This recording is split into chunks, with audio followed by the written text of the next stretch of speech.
Hello, everyone. Thank you so much for joining us today. Before the presentation gets started, I have a few housekeeping announcements and some upcoming events to tell you about. Tomorrow, on December 13th, we have a course on designing workplaces for neurodiverse workers with Sally Augustin, PhD, MBA, and the Interdisciplinary Center for Healthy Workplaces. I'm going to go ahead and put that link in the chat. I'd also invite you to register for our annual conference on February 1st and 2nd, 2024. Our theme this year is Hot, Dusty, and Smoky, Navigating Extremes, Climate Change Impacts on Occupational and Environmental Health.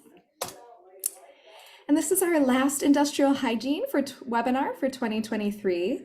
We'll be taking a break in January, but we look forward to having you back in February. And for more about upcoming events, upcoming webinars, you can visit us online at coeh@berkeley.edu/aboutce. And on behalf of education and research centers throughout the country, it's my pleasure to present the Industrial Hygiene webinar series.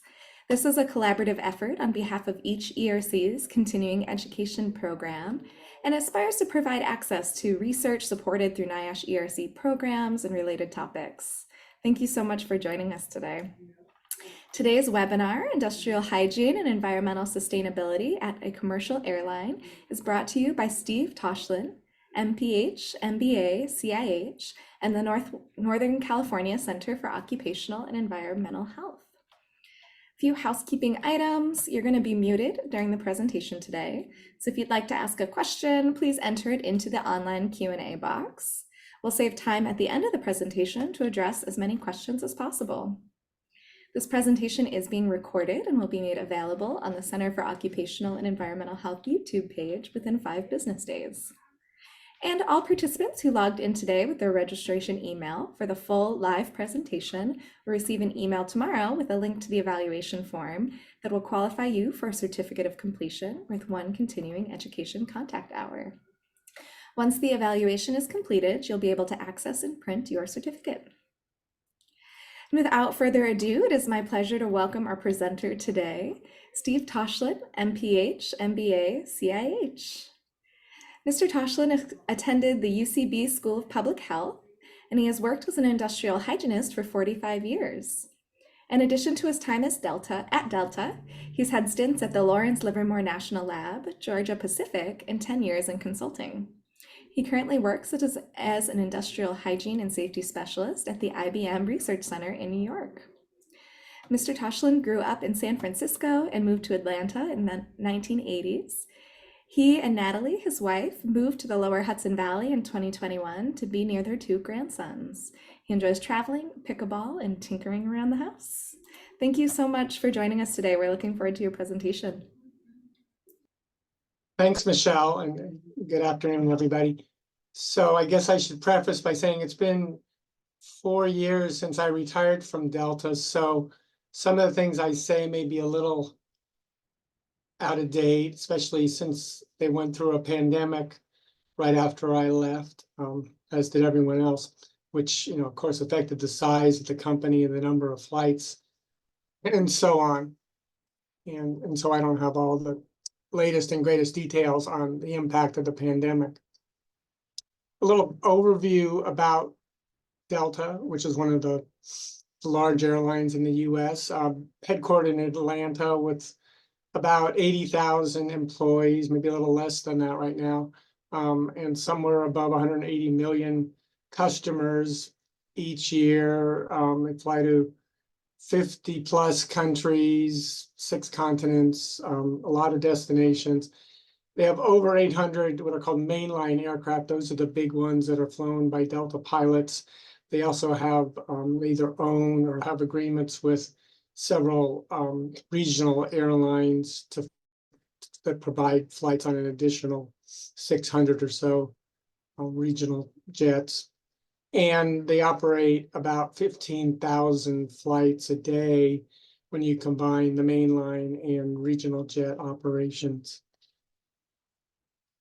So about the company itself, of those 80,000 employees, about 35% are airport workers, and Half of those approximately work at, are the ones you see at the airport. They work at the ticket counters, at the gates.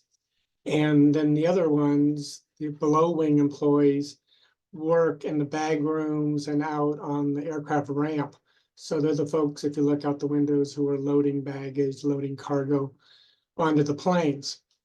And another 25% of the employees are flight attendants, and probably the most visible for most travelers.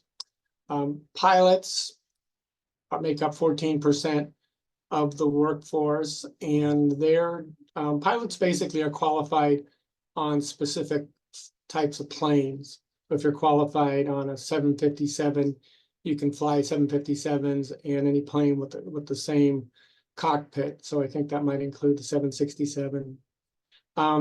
Mechanics, about 12% of the workforce.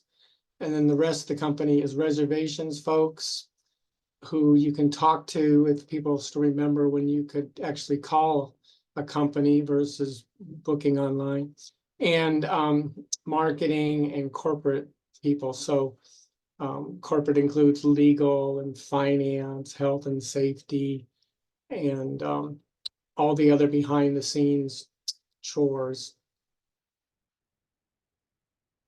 So from an industrial hygiene standpoint, being an industrial hygienist at Delta is very much like being an internal consultant with several different types of environments. So there's a traditional industrial environment, which includes a lot of ergonomics challenges, as you might guess.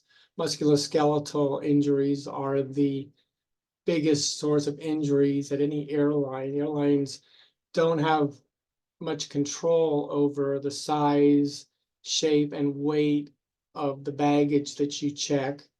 So they're forced to deal with whatever you bring to the ticket counter to check in.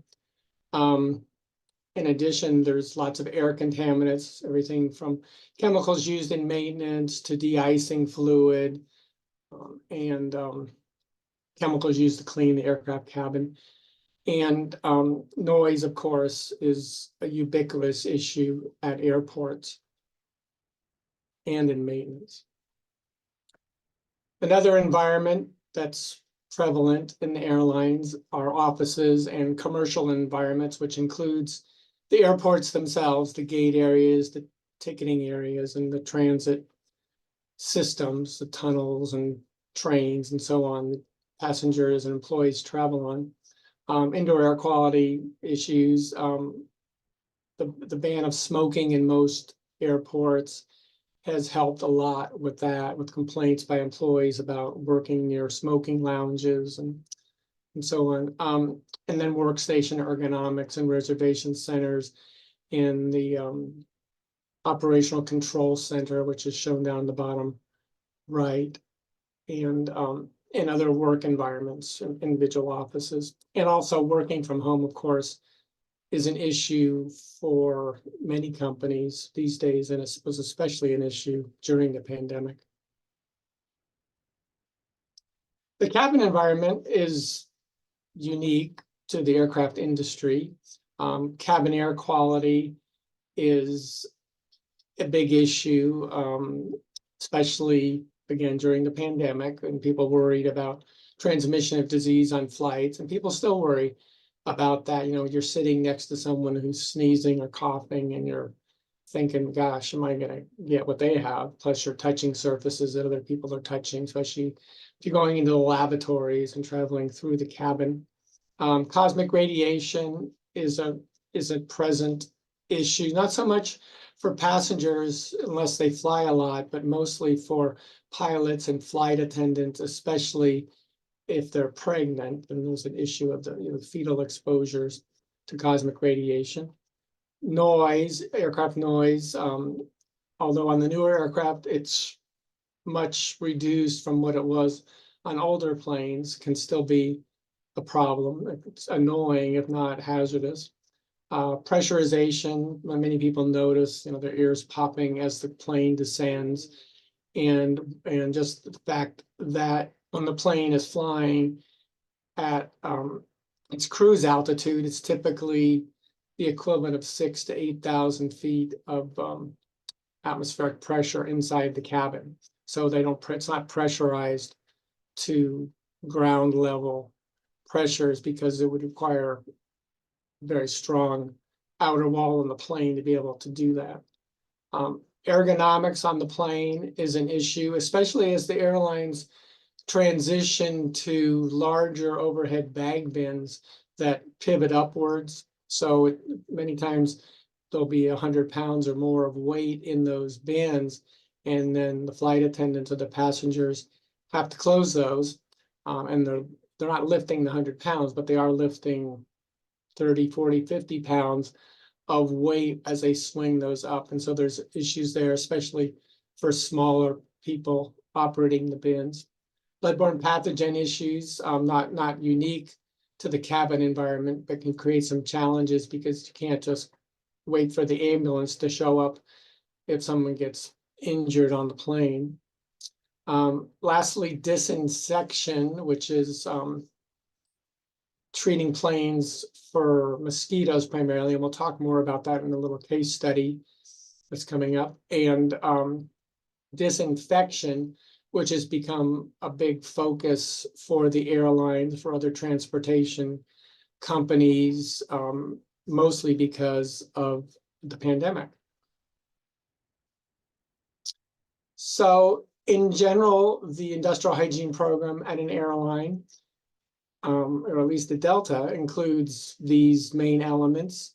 So a lot of walking around, seeing what's going on, trying to catch people in the act of using chemicals, of lifting things, moving things, doing the processes they do to maintain planes, to clean planes, to handle baggage, and so on. So just walking through and seeing what they're doing. And since aircraft maintenance is not a manufacturing opportunity, they're not usually doing the same thing day in and day out, which is good in terms of cumulative exposures, but which is more challenging in terms of identifying and assessing exposures to chemicals and other hazards. A lot of the walkthroughs are done to support Delta's involvement with OSHA's voluntary protection program. A lot of assessments. So once we've identified hazards, whether it's from walkthroughs or from folks at airports and maintenance operations reaching out to us, we do assessments, and those clearly are task specific. So we're sampling for metals or noise or non-ionizing radiation or a list of other things. We have a slide coming up that shows that. Chemical hazard assessments, so a walkthrough of shop areas and airports to identify what chemicals they use for maintenance, for cleaning, and so on, and deciding what needs to be evaluated, what we can eliminate or substitute. Indoor air quality surveys are pretty common, whether it's in an office building, in a reservation center, or on an airplane. I mean, managing the various programs that are required typically by OSHA or other regulatory bodies like HAZCOM, hearing conservation, respiratory protection, X-chrome, cadmium, and others. So exposure assessments are pretty commonly done at the airline. And I should mention that airlines have the good fortune of having people that know how to fix airplanes, which means they're technically proficient. And so for them, turning on an air sampling pump or setting up a noise dosimeter can be pretty straightforward.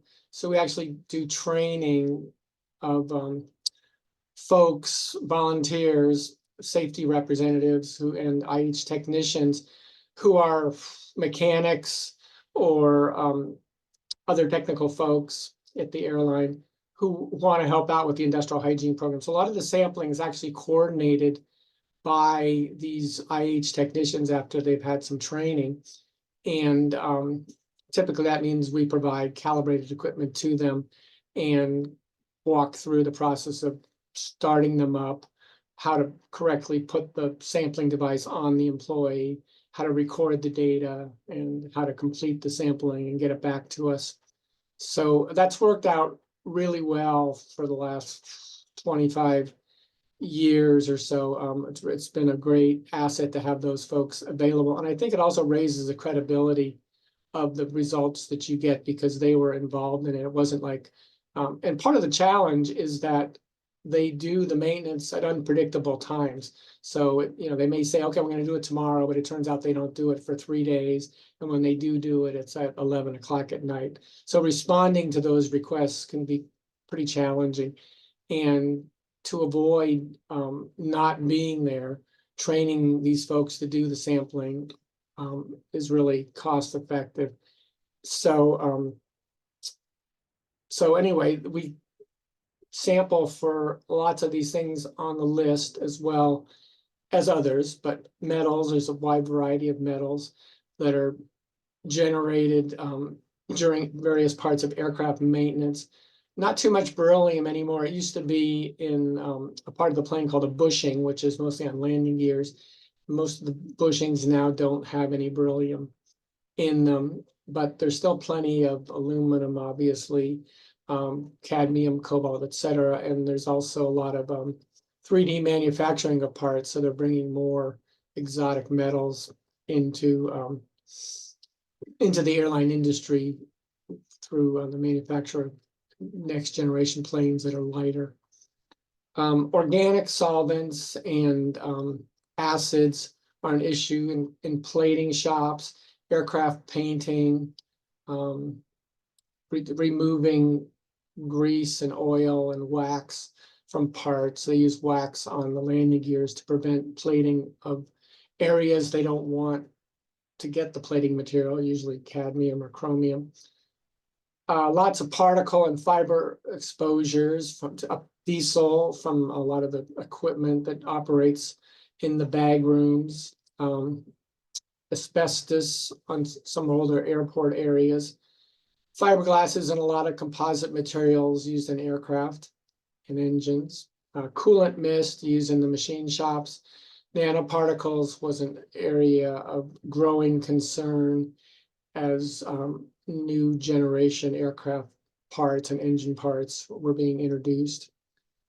So various gases, carbon monoxide, again, in bag rooms and other areas where employees have to handle baggage.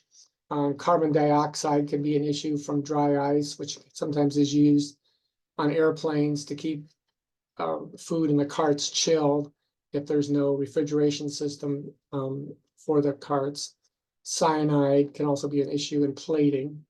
And then lots of physical hazards, noise, heat, stress, cold, ventilation, ionizing and non-ionizing radiation. And again, ergonomics is the elephant in the room for a lot of aircraft operations, airline operations.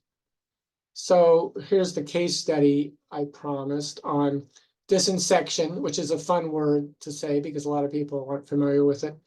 So it refers to spraying aircraft with an insecticide on international flights. Like sometimes it's the cabin, sometimes it's just the cargo bin to prevent insects from being transmitted on the plane. So as the plane's on the ground and somewhere, say in India, there's potential for a mosquito to fly on the plane, which could have malaria, which could transmit malaria. And there's a list there of diseases that are transmitted by mosquitoes. So there's a debate between the WHO and the CDC about the efficacy of disinsection. The World Health Organization feels that it's a valuable management tool for controlling mosquitoes and other insect-borne diseases. The CDC isn't so sure. They're skeptical that there's much risk of a mosquito actually getting onto a plane somewhere and surviving all the way to the destination. and biting a passenger during flight and actually transmitting disease. I think the passenger is much more likely to contract the disease in that country and then fly back with it. But then you do need that type of mosquito here in the US for that infected person to infect someone else. So there is some risk to bringing mosquitoes from other countries into the United States. Bottom line, though, is some countries require the airlines that fly there to disinfect. The US does not require disinfection on flights from anywhere in the world into the US because of the CDC's stance that it's not effective. So pyrethroids are the insecticide of choice for disinfection, and there's two categories: pyrethrins, which are natural chemicals extracted from chrysanthemums, and pyrethroids, which are chemically similar to pyrethrins, but they're synthesized. And generally, both of them are relatively low toxicity insecticides, but doesn't mean they're harmless. And of course, some people are more sensitive to them than others.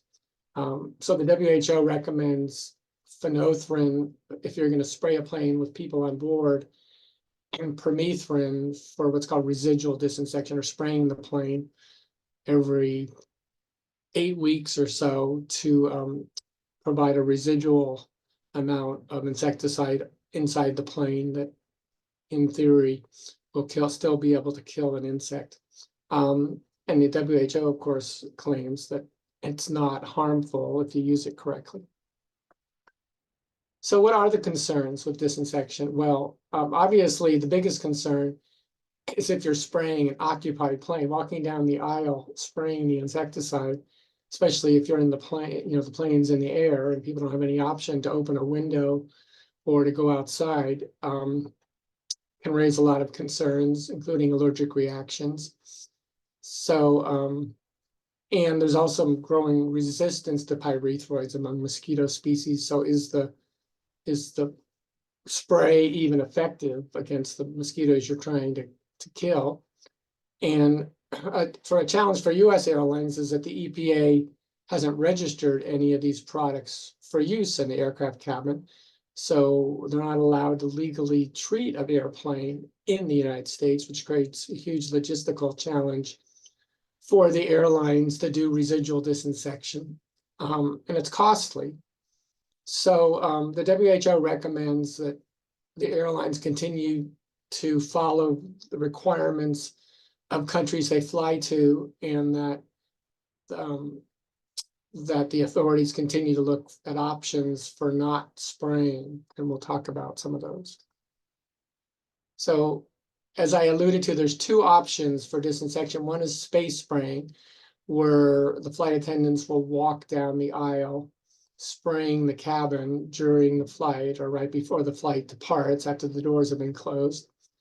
And typically they'll open the bins and the lavatories and stuff so the spray can get in there as well. There's also residual disinfection where they walk through, and that's the picture on the right, where these guys in their Tyvek suits and respirators will walk through the cabin when the plane is on the ground and empty and fog it with this electrostatic spray that leaves a layer of permethrin basically on everything: the seats, the bins, the carpeting, and so on. And then they let it dry before the plane is put back into service. And again, this is challenging for US airlines because they're not allowed to do it in the US, which means they have to do it overseas. And since the process takes several hours to complete, you have to take everything off the plane, anything like stuff in the seat back pockets and stuff. So it takes a while to get the plane ready. It takes a while to do the spraying. It takes a while for the plane to dry and for the odor to dissipate. So you have to have a long enough time on the ground. Otherwise, you end up delaying your flights. So that's a big challenge. So Delta, at least when I was there 4 years ago, was following the process here. So they did no spraying of aircraft with people on board, except for the people doing the spraying. So some countries like Jamaica, Barbados required post-disembarkation spraying. That meant that they would let the people get off the plane. I guess they would make an announcement that the mosquitoes should remain on board, and then they would go and spray the plane. And then they do pre-board spraying right before they do the boarding on flights from Japan to Palau, which is in the Pacific, and I don't even know if they're flying there right now. And a few Caribbean locations require disinfecting of cargo bins, which hasn't been a big issue because there aren't people there to complain or to be affected by it. And they also can do on-demand spraying. If flight attendants notice the mosquito activity around the doors on the plane when they're getting ready to board, they can ask the local authorities to spray the plane prior to passenger boarding, even though it's not a requirement. In addition, there's some requirements for residual disinfection for companies that allow it. So Australia, Chile, Italy were the three that I was aware of at the time. And it involves that fogging process that I described. So there are some alternatives to using chemicals on planes. Air curtains and door netting are one option. It's kind of tough to deploy because if you watch the cabin service people bringing carts and cleaners onto the plane, getting them to go through a screen door, a temporary screen door, is tough. But the technology has been proven. You'll see air curtains, especially at grocery stores and other types of buildings where insects try to get inside. There's lots of challenges to doing non-chemical disinfection, including providing power for these air curtains, especially on stairs. So if you don't have a loading bridge, it'd be pretty difficult to run these air curtains. Also, the safety of them, mounting that equipment on the stairs can be challenging because they drive around and it makes the stairs top heavy. The functionality of the netting is it actually sealing when people come in and out of it. Are the airlines interested in doing it? How much does it cost? What's the potential for delaying the flight? And probably the most important is acceptance by foreign countries. Just because you have a non-chemical disinfection method that you feel is effective doesn't mean that a country like Australia is going to accept it in lieu of spraying. They may say, sure, you can do that, but you still have to spray. So then you get into the issue of why are we going to go through that hassle if we're still having to spray.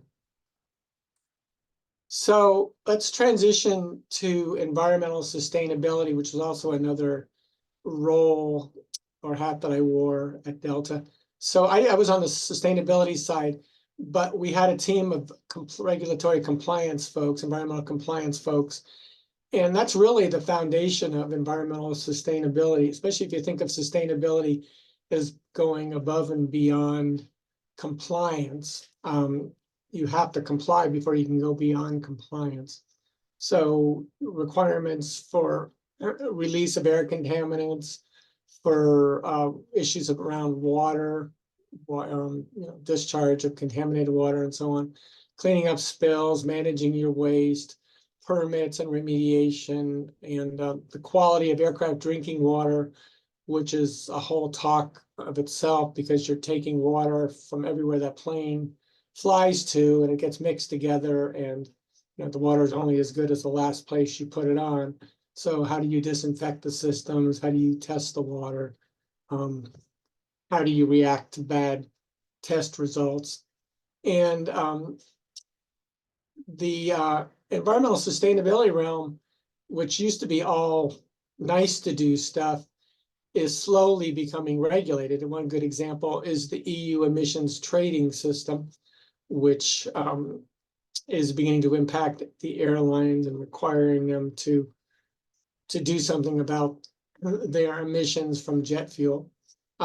So of course, there's lots of angst in the industry over potential future regulation of aircraft emissions. So requirements for carbon neutral growth, verifying greenhouse gas emissions by third-party auditors, alternative fuels, requirements to use certain amounts of them, despite the availability and the cost, minimizing waste and requirements for recycling, requirements for EMSs, and requirements for ESG reporting. So sustainability is a good fit at Delta because they already had programs in place back from their beginnings in the 1920s called the Rules of the Road, written by their founder, that said they would be a good corporate citizen and so on, and things that, you know, they would be responsible to the communities they serve. The Delta Force for Global Good has been around for many years and is engaged in social and environmental initiatives. The Sky Team, which is one of the alliances that Delta belongs to, has a corporate responsibility statement. And Delta has internal policies that it publishes on its commitment to environmental and carbon emissions sustainability.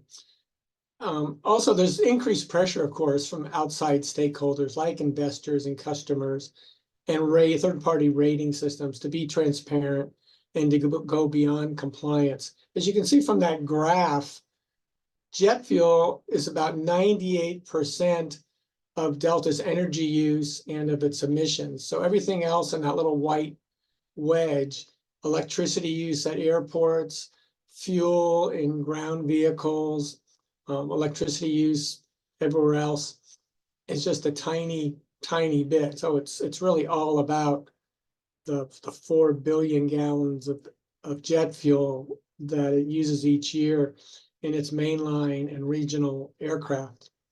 So they set goals to address primarily those aircraft emissions.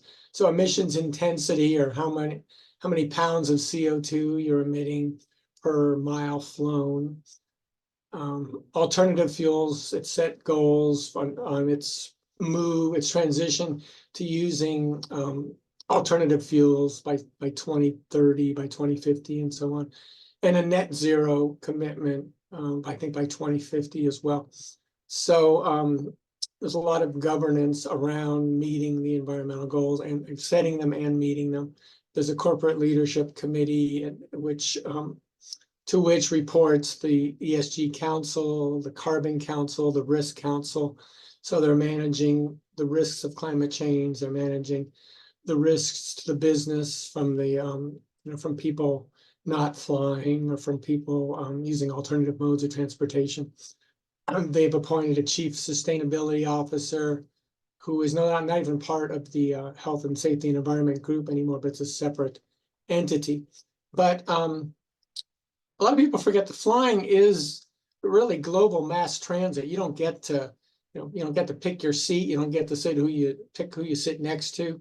So it's mass transit. It just happens to be going a long distance, and it's typically more fuel efficient than doing it yourself. So if you're going to drive yourself across the country, you're probably not going to get as good of fuel efficiency as the airplane you're flying on is getting, especially if you factor in the impact of the meals and the hotels that you're incurring.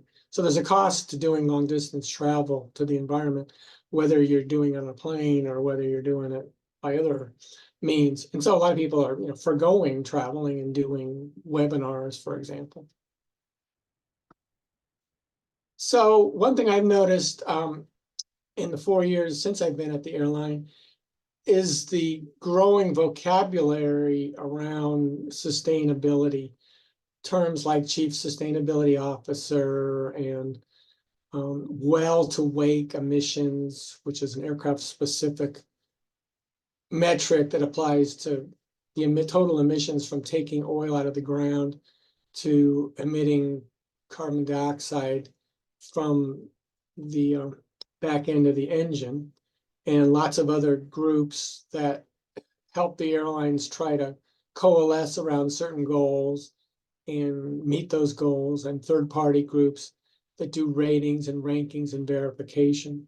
So the vocabulary keeps increasing as the industry grows and becomes more sophisticated. So the airline industry is committed to 4 main pathways to reducing its emissions. One is new technology, so retiring older, less fuel efficient planes and bringing new airplanes into service. You know, eventually, I suppose there will be planes that are powered by electricity or hydrogen. And so that will make an impact, but there's a lot of challenges to be overcome, especially if you're trying to go to solar, the issues with the weight of batteries and so on. So sustainable fuel is probably one of the most likely near-term advantages. The technology already exists, but the supply chain still has to spool up and the costs still have to come down to make it reasonable. So the airlines are doing a lot to push it along, and they're partnering with the Department of Agriculture and lots of other folks to make that a reality. Improved operations, so just reducing taxi times, trying to fly more direct routes, trying to do continuous descents instead of stepping down descents on arrivals into airports, and lots of other little tasks that individually don't seem like much, but when you put them all together, can make a big impact on total fuel burn. And then in some cases, the airlines still going to rely on offsets, at least in the next 10 or 15 years, to get to net zero type numbers, because they just can't replace their fleets fast enough. And even if they did, the new planes still emit CO2. So a lot of challenge. It's what's called a hard to abate industry, because there's not off the shelf solutions. There's not an electric plane that can fly 200 people around at this point.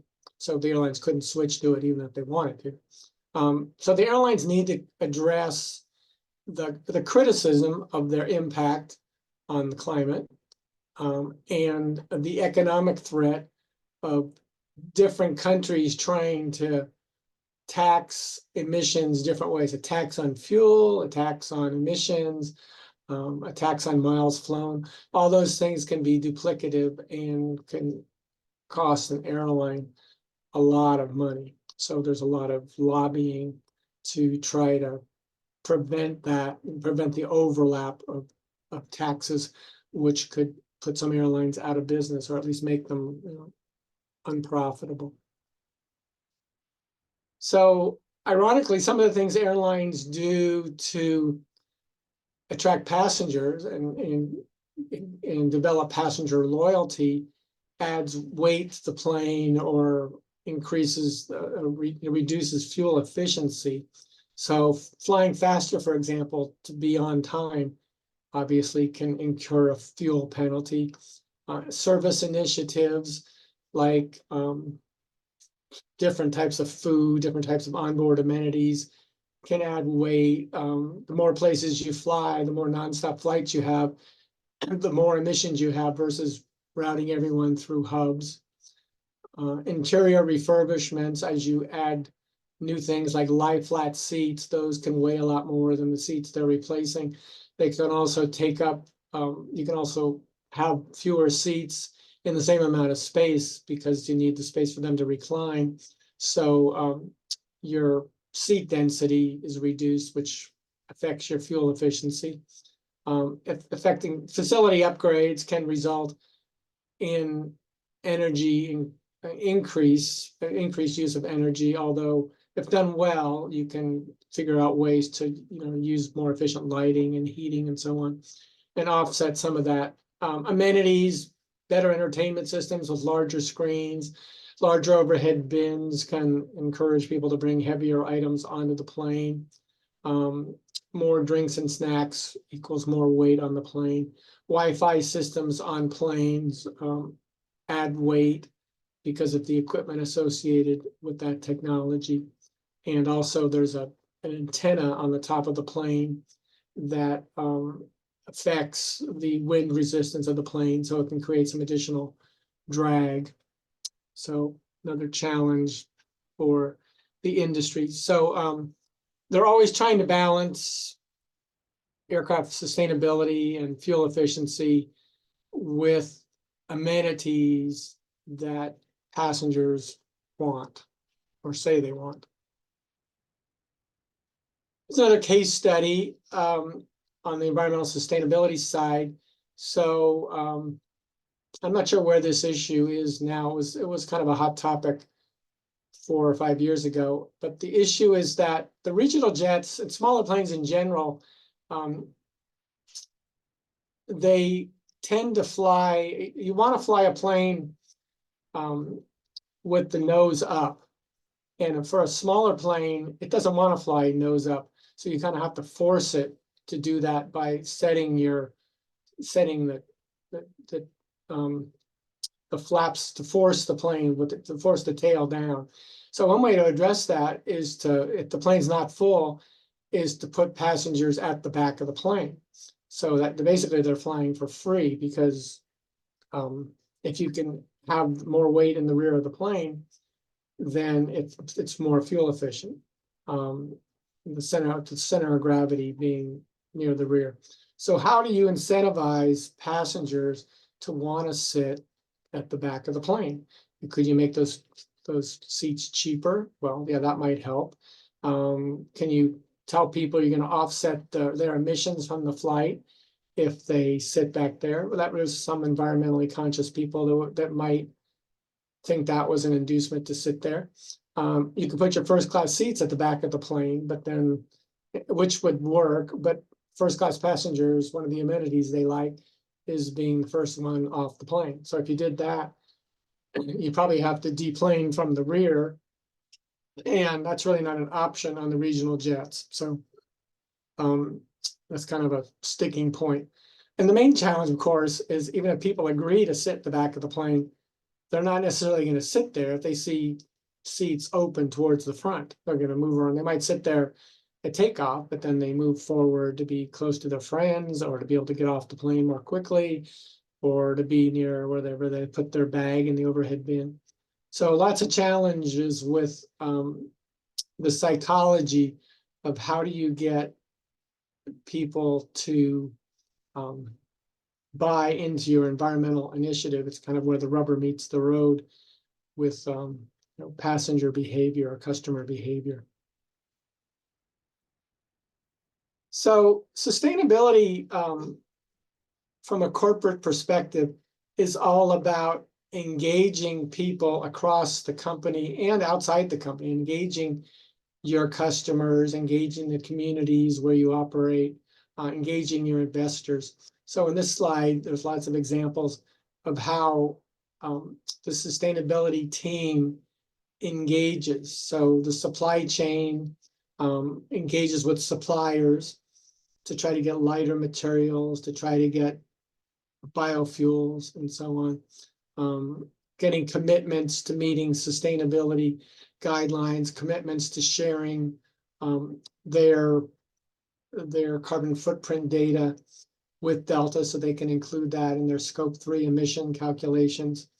The corporate real estate team works on issues with reducing energy use at airports, partnering with airports on the availability of recycling, on issues to reduce electricity consumption. There's not much transparency to electricity use at airports. Typically, real estate in an airport is priced on a square footage basis that includes electricity costs baked into the number. And so the airline doesn't have a big incentive usually to reduce its electricity consumption because it's not seeing this.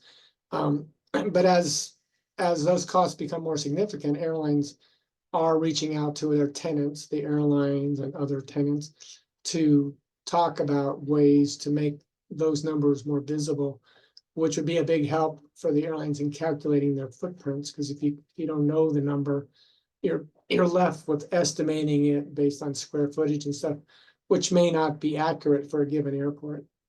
The environmental team obviously has a role to play in addition to regulatory compliance issues, which I talked about, helping to minimize waste across the company, including waste coming off the planes and waste generated at airports, and championing employee engagement, creating opportunities for employees to get involved in recycling initiatives, in contests to think of ways to reduce aircraft weight and fuel consumption and other environmental sustainability initiatives.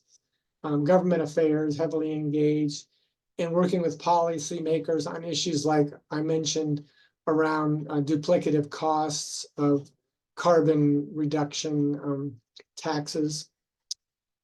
Fuel management is always looking for ways to get to alternative fuels and to track cost savings of different initiatives. Delta even has gone so far as to own a refinery. So one of the challenges for an airline is what's called the crack spread, which is refiners charging different amounts for different types of fuel. So regular gasoline, say it sells for $3.50 a gallon if you're not in California. And higher grades of fuel, premium, for example, might be 50 cents, $1 more per gallon. So they see the same thing with jet fuel, which is similar to kerosene, where the refiners charge a premium for kerosene versus what they do for regular gasoline.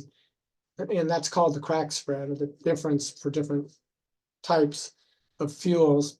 And they can control that by owning their own refinery. They don't have to charge themselves a crack spread. So they find so that that's that. And also that gives them some options to look at creating biofuels on their own if they can solve the issue of sources for the fuel. So are you going to use used cooking oils or other biofuel sources? So fuel management, huge issue for an airline, huge cost for an airline. You can imagine the cost of buying 4 billion gallons of fuel every year.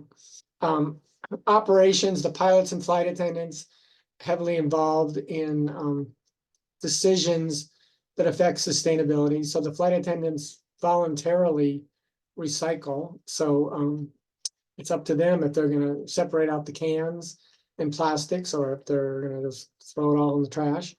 It's up to the pilots to observe fuel conservation practices and be cognizant of of their fuel use.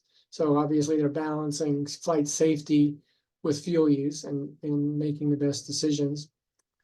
Ground folks are doing things like minimizing the use of de-icing fluid, but still using the right amounts, avoiding spills, responding to spills. Mechanics, have been trained to not use excess chemicals when they can avoid it, cleaning up spills again, and so on.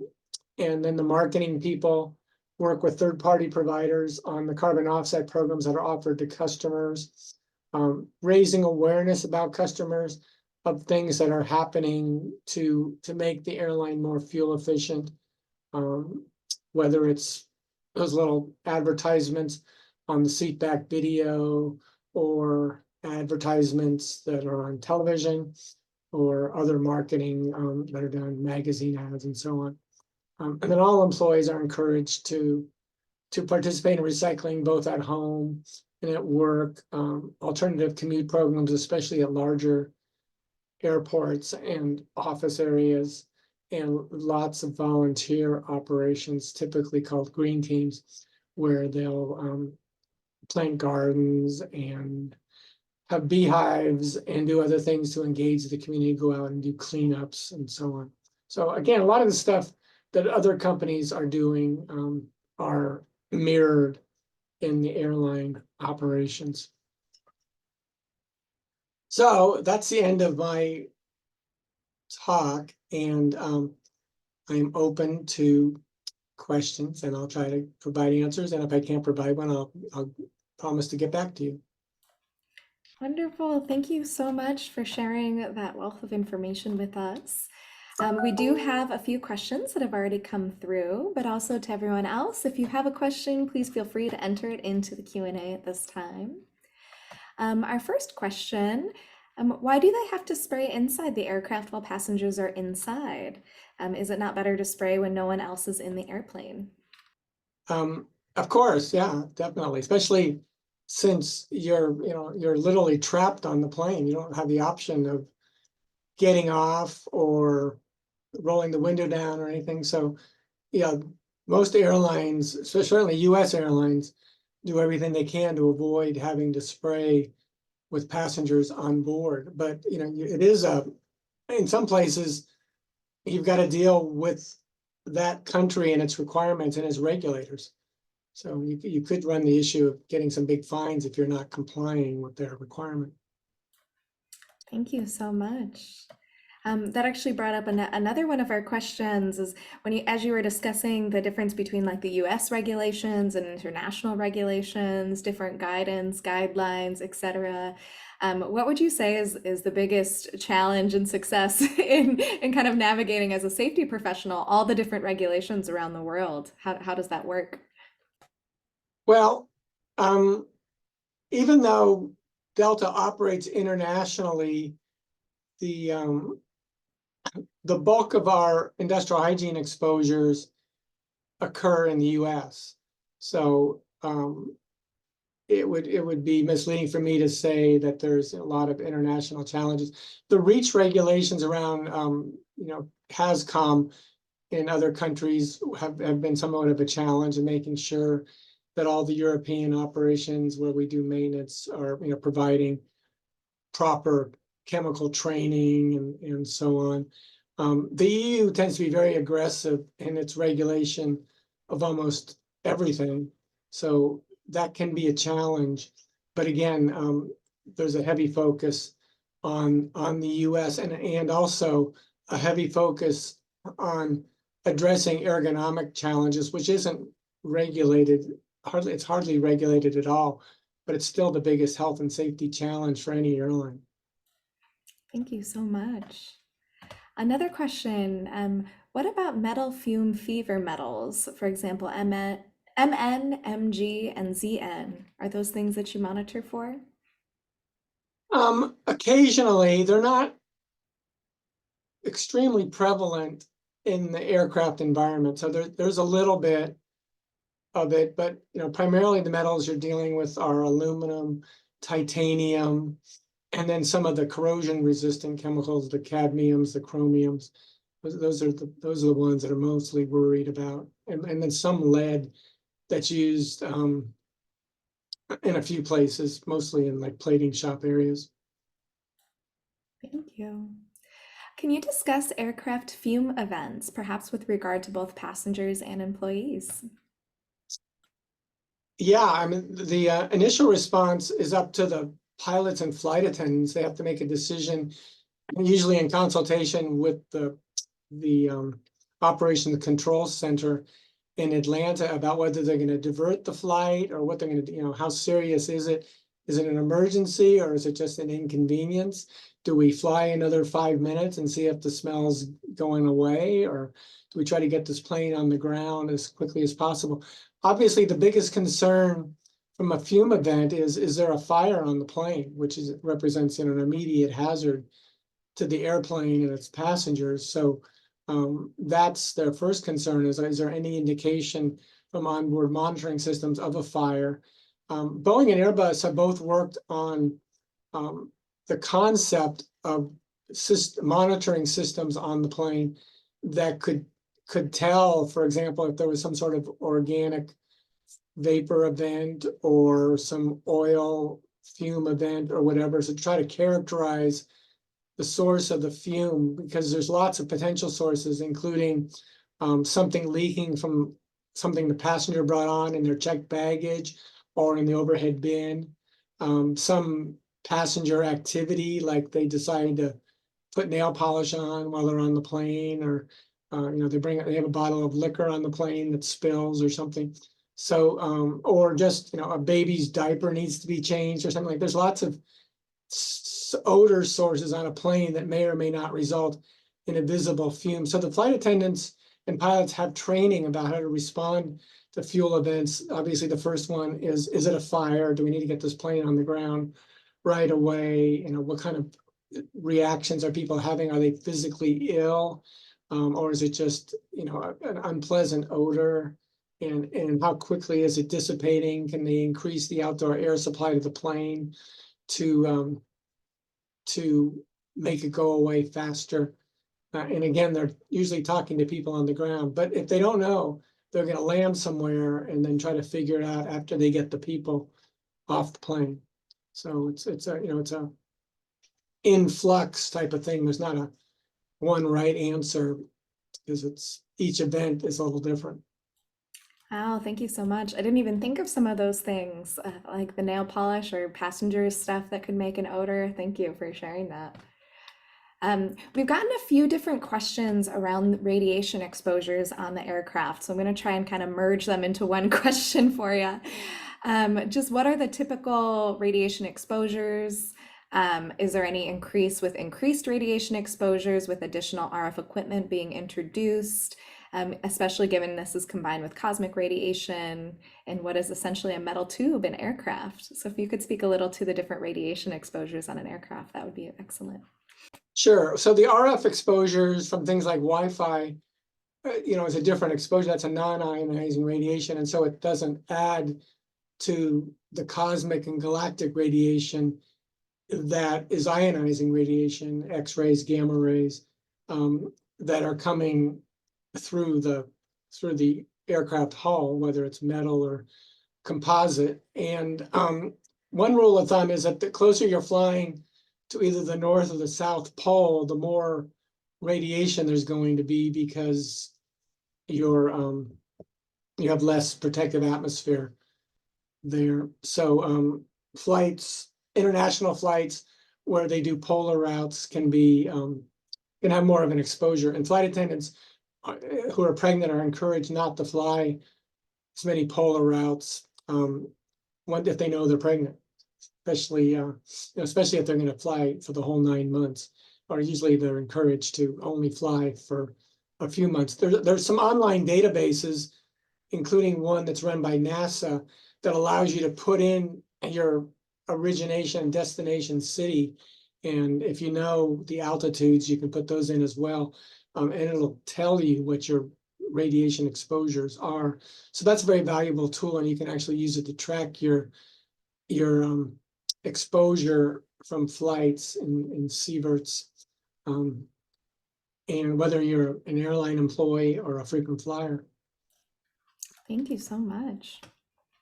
Another question, what type of ergonomic training do you provide for flight attendants, baggage handlers, and et cetera? So and for many employees, it starts with some kind of employment screening, just to make sure they don't have conditions which are going to set them up for injury. So if you can't do overhead reaches, if you can't lift a certain amount of weight safely, and so on, and then they get coaching during their flight attendants go through 6 weeks of training, which includes some training on safe lifting, how to safely get stuff in and out of overhead baggage bins, how to assist passengers versus doing it for them in most cases, or how to recruit some healthy looking passenger to help you get an overweight bag in or out of an overhead bag bin without hurting themselves. So they do get training and awareness about issues like ergonomics. Similarly, baggage handlers get training, and also now we're seeing more and more equipment being designed by the baggage handling equipment guys, something called a ramp snake, for example, which is this conveyor, an articulating conveyor that extends into the bag bins on the narrow body planes, where typically they would have to be kneeling or sitting to stack the baggage, which is a terrible position and to be handling weights. And this allows them to direct the bag directly into the stack. So not only are they getting training, but there's more and more equipment coming out that helps reduce the frequency of lifting stuff and the necessity of lifting heavy items. So it's both training and equipment. There was a lot of work with Boeing and Airbus and other manufacturers on the design of the overhead baggage bins. When they first came out, there was a lot of the effort required to close them was exceeding the 35-pound per bin limit that we were trying to enforce. And we were able to work with them to significantly reduce that number. So a lot of focus on the engineering side. Wow, thank you. I love the addition of integrating workers into some of that design. That's great. Well, thank you so much for your time today. We've reached the end of the hour, so we're going to start wrapping it up. But I just so appreciate you sharing your time, your knowledge, and your expertise. Thank you to everyone who joined us online today for the talk. We appreciate you being here, being a part of our webinar community. And be sure to check out our website for more information and other upcoming events. You can visit us online at coh@berkeley.edu/aboutce. And again, this presentation was recorded and will be made available within 5 business days. So thank you so much, Mr. Tochilin, for joining us today. Sure, my pleasure. Thanks, Michelle.